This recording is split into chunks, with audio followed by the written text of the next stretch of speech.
नमस्कार दोस्तों, आप सभी का स्वागत है आपके अपने YouTube channel study for GK में।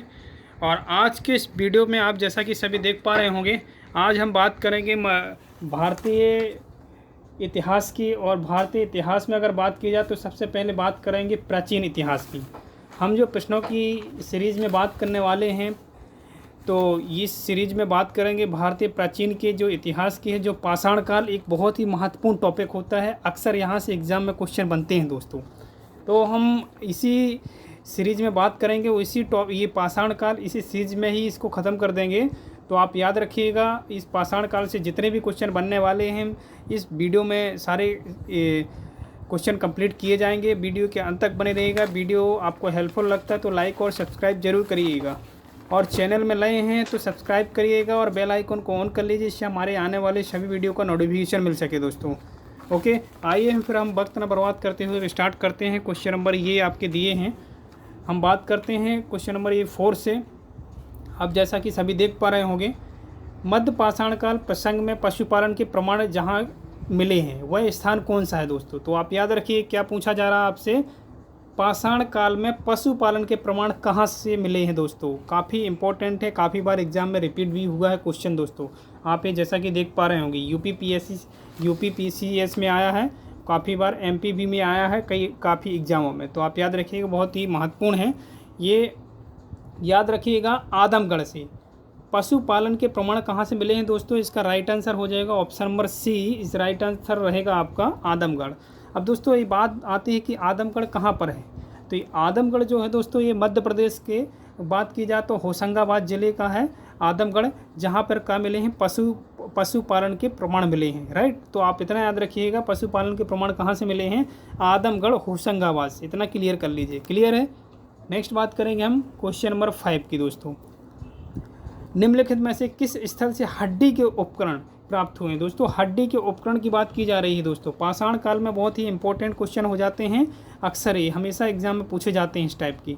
ओके, तो हम बात करेंगे हड्डी के उपकरण कहाँ से मिले हैं। तो आप याद रखिएगा, महदहा एक स्थान है दोस्तों।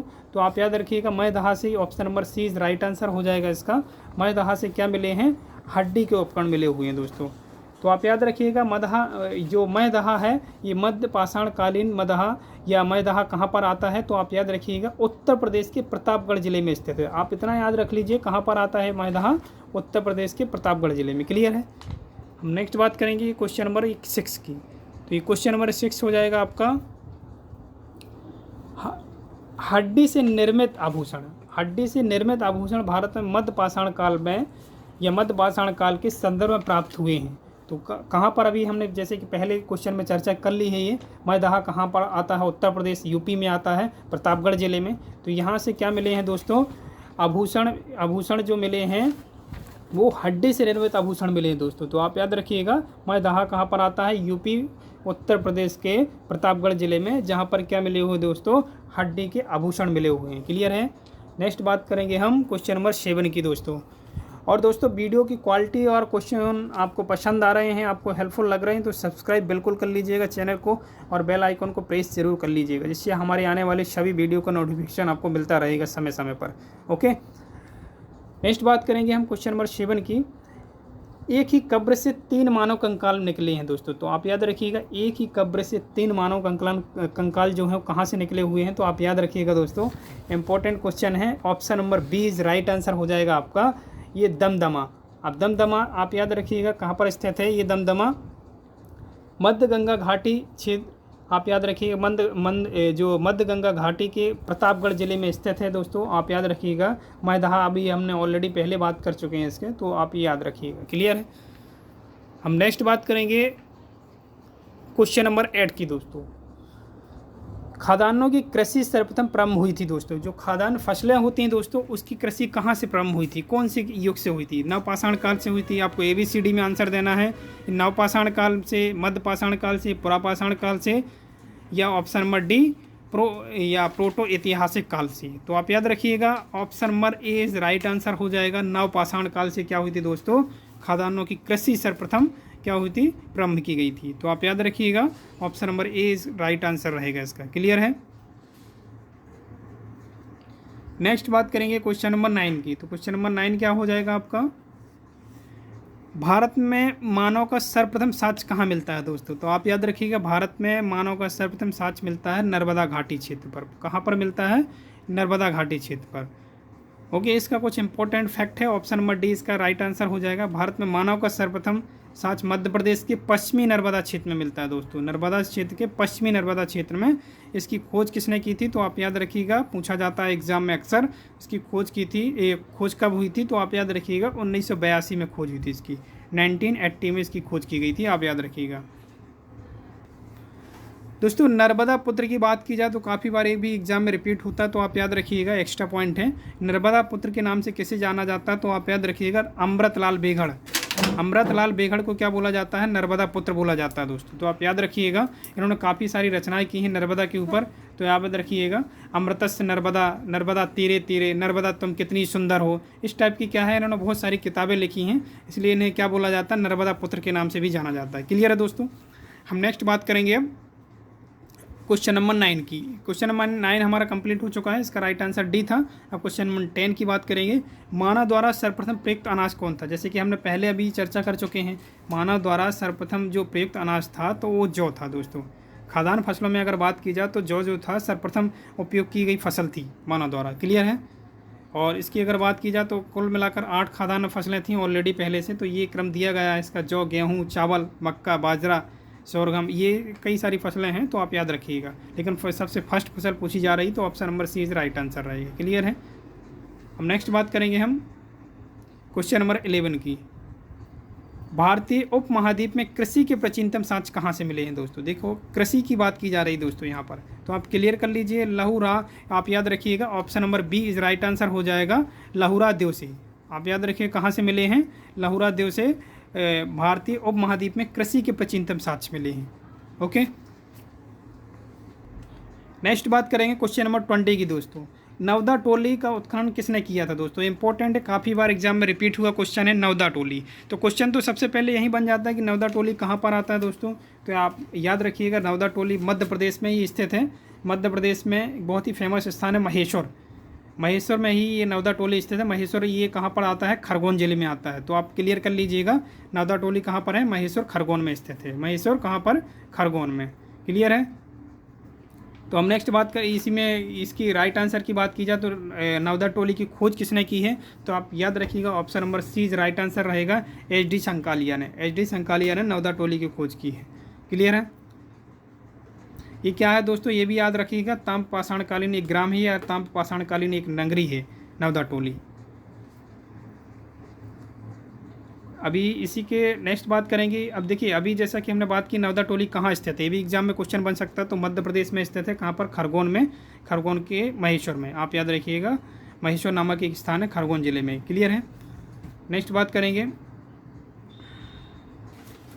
क्वेश्चन नंबर 20 की। तो बृहद या बृहद पाषाण स्मारकों की पहचान की गई है दोस्तों। तो आप याद रखिएगा, इसका option number B is right answer हो जाएगा, या मृतक को दफनाने के स्थान के रूप में।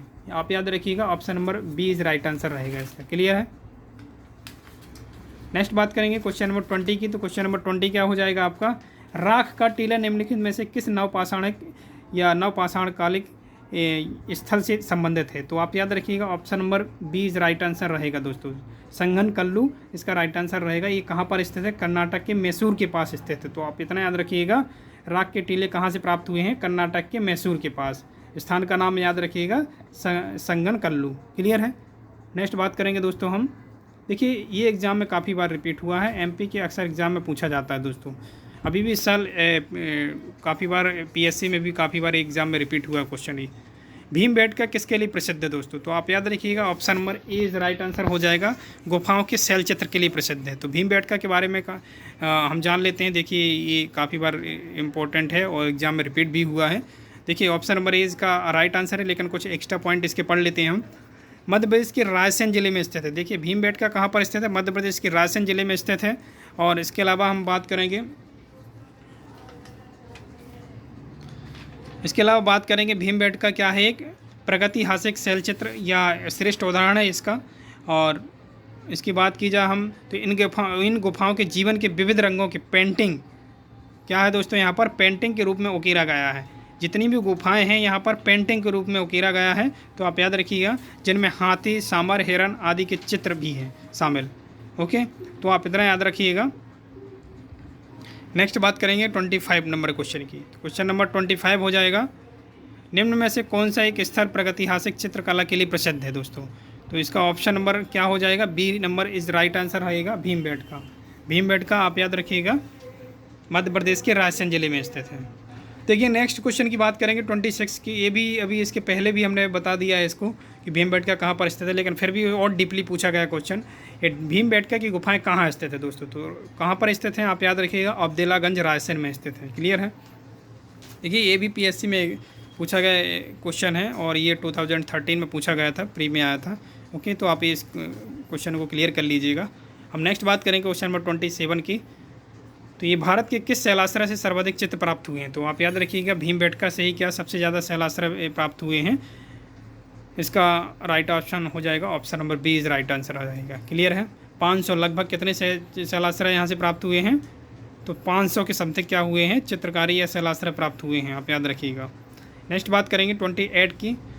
तो 28 क्वेश्चन नंबर हो जाएगा, गैरिक मृदभांड। गैरिक मृदभांड पात्र का नामकरण हुआ था, कब हुआ था? तो आप याद रखिएगा, हस्तिनापुर। हस्तिनापुर यानी ऑप्शन नंबर ए इसका राइट आंसर रहेगा। क्लियर है? नेक्स्ट क्वेश्चन की बात करेंगे 29 की दोस्तों। तो आप याद रखिएगा, ये भी इम्पोर्टेंट है एग्ज़ाम की दृष्टि से, और ये यूपीपीसीएस में प्री में एग्ज़ाम में पूछा गया क्वेश्चन है।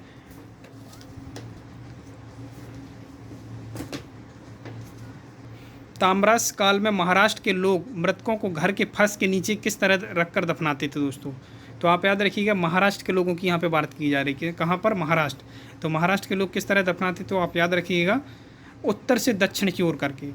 सिर जो था उनका कैसा होता था? उत्तर से दक्षिण की ओर रहता था। आप इतना क्लियर कर लीजिएगा। ओके, नेक्स्ट बात करेंगे क्वेश्चन नंबर 30 की। क्वेश्चन नंबर 30 हो जाएगा, निम्नलिखित में से किस स्थल से मानव कंकाल के साथ कुत्ते कंकाल के सावधान से या शव प्राप्त हुए हैं? तो आप इतना क्या क्लियर कर लीजिएगा, मानव के साथ कुत्ते की कंकाल मिली, तो आप याद रखिएगा। तो क्वेश्चन दोस्तों आप क्लियर कर लीजिएगा, कुत्ते के साथ दफनाने की, सॉरी, या मानव के साथ दफनाने के, कुत्ते और मानव के साथ एक साथ दफनाने के साक्ष्य मिले हुए हैं। तो इतना क्लियर कर लीजिएगा। इसका option number B is right answer रहेगा, बुर्ज होम। तो ये बुर्ज होम आता कहाँ पर है? कुत्ते, और उस समय क्या होता था दोस्तों कि मानव और कुत्तों को एक साथ दफना दिया जाता था। ये कहाँ पर स्थान है, इसका प्रमाण कहाँ से मिलता है? Option number B is right answer रहेगा, बुर्ज होम से। ये बुर्ज होम कहाँ पर है? जम्मू कश्मीर के श्रीनगर के निकट स्थित है। उत्तर पश्चिम में एक स्थित बुर्ज होम से नवपाषाणकालिक अवस्था में मानव कंकाल के साथ कुत्ते का कंकाल भी प्राप्त हुआ है। ओके, तो आप याद रखिएगा, इतना क्लियर कर लीजिएगा। अब नेक्स्ट बात करेंगे क्वेश्चन नंबर 30 की। तो क्वेश्चन नंबर 30 हो जाएगा, निम्नलिखित में से किस स्थान पर मानव के साथ कुत्ते को दफनाए जाने का साक्ष्य मिला? तो यही वही आंसर है जो हमने पहले चर्चा की है इसकी। तो option number is right answer रहेगा इसका, बुर्ज होम। क्लियर है? बुर्ज होम जम्मू कश्मीर के निकट स्थित है, आप क्लियर करिएगा। ये भी नेक्स्ट उसी क्वेश्चन को वापस रिपीट किया है, गर्त आवास के साक्ष्य प्राप्त हुए हैं तो बुर्ज होम से। बुर्ज होम से गर्त आवास के साक्ष्य मिले हुए हैं, जहाँ पे मानव के साथ कुत्ते के साक्ष्य मिले हुए हैं दफनाने के। क्लियर है? नेक्स्ट बात करेंगे हम क्वेश्चन नंबर 33 की।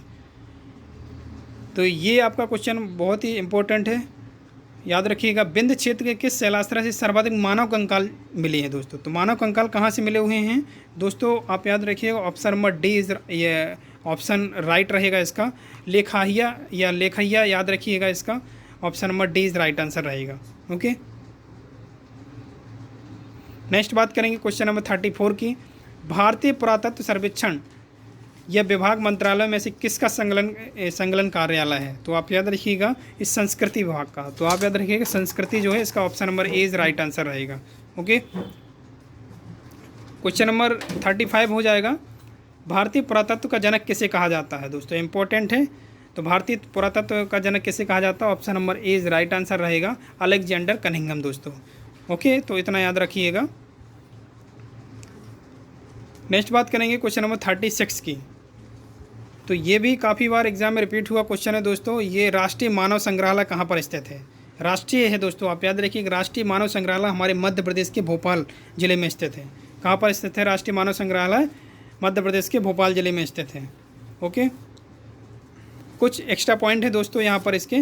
राष्ट्रीय मानव संग्रहालय का नाम बदल दिया गया है दोस्तों, आप याद रखिए राष्ट्रीय मानव संग्रहालय का नाम बदल दिया गया है, इसका इंदिरा गांधी राष्ट्रीय मानव संग्रहालय नाम कर दिया गया है दोस्तों। तो भोपाल में मध्य प्रदेश में स्थित है यह भारत सरकार के संस्कृति विभाग के अंतर्गत स्वशासी संगठन है दोस्तों। क्लियर है यहाँ तक दोस्तों? ये वीडियो का लास्ट क्वेश्चन था। वीडियो आपको हेल्पफुल लगता तो लाइक और सब्सक्राइब जरूर कर लीजिएगा और शेयर करिएगा दोस्तों के साथ। हम मिलते हैं किसी नए टॉपिक के साथ, तब तक के लिए आपसे विदा लेते हैं। जय हिंद, जय भारत।